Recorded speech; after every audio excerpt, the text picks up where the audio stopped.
G'day guys, hope everyone is well.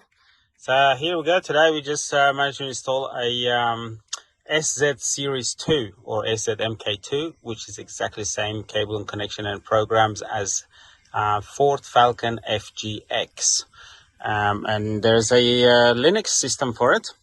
We've done the Linux, so all your climate control, single zone, all dual zone, both of them are compatible. You can just see the information in the bottom here.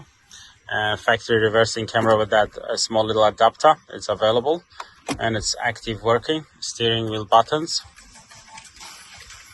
wireless CarPlay, wireless Android Auto, digital radio and a regular radio, Bluetooth and front camera, dedicated front camera, auxiliary input, USB input, two USB input.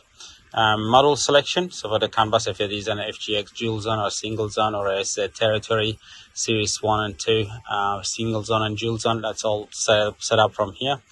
And the regular setting like date, time, brightness and all those type of things. And that's your climate control page. So, and these buttons are all compatible, so all these buttons are active. The air direction,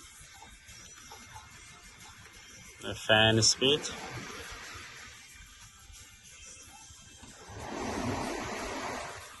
all right, any question, feel free to just send us a quick message and we'll be right there with you guys. Thank you.